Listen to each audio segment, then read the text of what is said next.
Nga ka na ni Minahan, and then my life sa full-time mom / makeup artist / content creator. Ay, laban.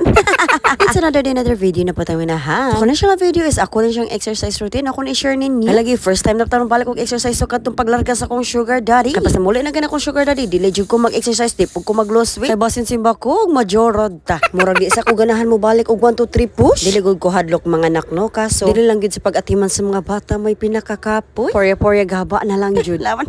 So manang wala gani ako sugar daddy diri, on board gani siya ay diri magpaniwang. Kay basta lagi mauli na siya. Madugangan gid tag 3 ka kilos to 4 ka kilos nga timbang. Kung saon taman masuko man na siya og dili ta mudungan niyag pamahaw. Yang ako ba first meal kay diri narba sa udto. Murang dili na siya masugod. Diri gisog na ako pag jumping jack. Naghanag ingon ano ako mag-exercise pa man ako nga niwang naman ko. Wala sa ko kay bawaan na basta kay feel na ko murag dako kay ko sa akong paminaw. Maginihinay sa kog pagamay. Uy, sukad lagi ko nanganak sa akong duha ka mga bagso. Dili na jud ko pungahon labi ng butong-tong na akong timbang og 56. Ambot na lang gid nga mutuod na siya. Katry ba mo anang inyong ginhawa nga abot ra kutob sa inyong liog. Munang ana jud ko kinahanglan gid ako disiplinaon akong kogalingon. Dili sa tungod nga gusto ko ma-physically fit tungod sa pagkabakon kay ni gawas na gyud taon siya tungod aning duha ka bagso. Kay sa una elementary pa lang ko athletic na gyud ta. Diri magchiki sa anay ta. Diri na ko ipagawas ang ako ang mga gibati. Kay sa una grade 4 pa lang ko nag-start og taekwondo. Kay ba mo ngano ganahan kay ko anang sports nga taekwondo. Tungod man gud na siya ni Japoy. Kabantay mo na ni Japoy kanang sa Milo gani nga taekwondo player. Pero may mo gud siya ma-upper sa mong TV mo nang ana ko mga gusto ko ana nga sports. Sumaotong nangita jud mi sa baybay og asa mga taekwondo nga mga summer clinic og nakakita gyud ko sa mga tikidi team to sa una. Og ang ako ang pinaka-coach ato kay si Sir Delio Amante. Nagdako ko nga siya jud ang ako ang nailhan nga ako ang na-coach gyud. Naliman ka ana dili jud ko hubakon no kay since grade 4 pa lang jud ko nag-start. So mo to ni grade 5, ni grade 6 pero ako ang tournament no nga naapilan nga tugid sa St. Bernard. Naliman ka ana grade 4 pa lang ko. Dako nagsalig ang ako ang coach nako. So hantod nga giganahan man ko. Support na lang gyud ako ang mga ginikanan nako. Matupag may magpraktisan sa ibabaw sa munisipyo sa uno. Og sinamalhin mi dito asa may baybay gym. Pinagdako ko nga na sa gym nga nganha mi magpraktisan. Og sa ni hantod nga ni high school na lang ko og ni graduate na kog high school. Bali murag kalima ko ka Evra ang nak-apil oy. Bisag asa na ko naabot pero diri ra sa ato region A. Taon saon taman lagi nga naang tato hapit ko malarong pambansa. Kaso gipil dira man tagtaga Katbalogan. Fighting for gold naman unta to. Pero nakaana ko murag dili jud ni para ako Tumoto ni graduate ko 4th year high school. Very good ko athletes of a year. Kung naay mga tournament active man lagi ta permi. Wala mas paborito pa nako ang sports kaysa mag-eskwela. Ay, naman.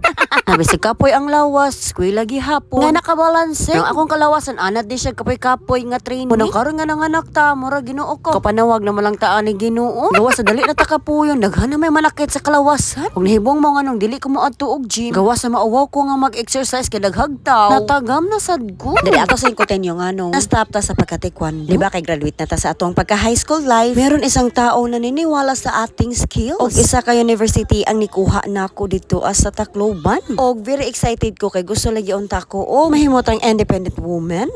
Basta kay mao na siya. Og ang taong ito ay naniniwala talaga siya sa akin. Nung elementary pa lang niya ako nakikita ng aking pagkatalento. Talentado. Unsa man gyud? Basta kay mao na siya nakita na niya akong talent. Pag elementary pa lang nako, malidugay na siya nagsigig offer sa ako. Napuhon daw kung ma-college na kuno ko, iya daw kuno ko kuhaon dito sa ilang university. Guess what? Og asa sa Tacloban City, kundi ang Leyte Normal University. Di ba makahappy kay dako nga university sa Tacloban? Yes, very excited kay ko ato nga tay. Kasi paghikay pa lang nako ato sa papers ito sa Tacloban. Kadili lang gid lali. Man akong mga enrollments, mga entrance exam. Og nagpatod ako ni mama dito sa Tacloban. Excited ako sa first day of class. What is university lagi? Free basta athlete ka. Wala masantap sa kunahuna nga free lagi siya tanan pero layo ka sa pamilya. Mora ni wala na ko mahuna dayon. Sa mao to, ibili na ko mama dito sa Tacloban. Tanan mga athlete na ay dormitory. Munang akong heart happy kaayo. Kaso akong unahuna nagunahuna sa akong pamilya nga mabilin diri sa baybay. Pagbili ni mama nako dito sa Tacloban. Nakasugod kog first day of class. Oy, pero kutubra po ko 7 days. I mean 1 week. Og naadta na po kog homesick. Kung saon taman nga ako ra man po nakuha og nasulit to sa university. Og akong katimit ambot asa lang po sila gitugwes Ginoo. Murag naabtan ko sa kaboring nga wala koy kastorya. O nya kay puro man sila waray. Wala jud ko lain mga kaistorya. Hindi na ako isa ka friend nga makasabot ra pud nako. Pero lahi lagud unta og naapa kay mga katimit ato. Nga makauban nimo sa usa ka university. Kay malesles pa unta tong imong ka homesick. Tungod kay naa kay mga kauban ba. Sumaotong 2 weeks lang nila bay wala na koy tarong-tarong sud sa eskwelahan. Murag naka-decide ko. Muli na lang jud ko kay akong ginuhuna nga lagi sila ni mama, sila papa, koy kadungan mo kaon, pamahaw paniudto pag gabi. Puring para kayo nako. Kanay mag-training, walay mo sikasog imong pamahaw paniudto. Labi na gabi. Mo ang training, grabe ka heavy. Nya di ka katarong og kaon. Tungod kay naanad mong ko nga magdungan-dungan jud mi kaon nila ni mama. Magkaruli na ko sa dormitory dormitory, Ginoo ko maginhilak na lang tong ko sa ko bed nga makatuog na lang kung walay ilis, nakadobok pa. Wala pa gyud pa ni hapon. Mo tong ni uli kog bye-bye nga wala koy pananghit sa kuwang ko. Wala siya kibaw kong parents ni bong na lang sila nga nanilig na kusod sa mong balay. Kung ako gainan sila na mama, I'm so sick. So gilantan ko oy paguli na ako sa amo. Kay first time na ako nga nalayo nila. Tumaotong ingon sila mama og dili nimo makayan nak, pwede ra kang muuli. Diba grabe ka sa Fortive. Oy, nibalik ko nga to sa kluban. Nanangit kog tarong sa kong coach nga nikuha nako. Nangit kog tarong nga dako kay ni siyang opportunity para nako. Pero feel ako murag dili jud ni siya para ako. Sumotong diri ko sa baby nagproceed. Ko to bra ko third year sa kong pagka-taekwondo player. Doon kina-focus ako sa kong studies. So that's it for now. So see you in my next vlog. Sumunod ang minahan. Salamat sa patanan yung inahan. Laban.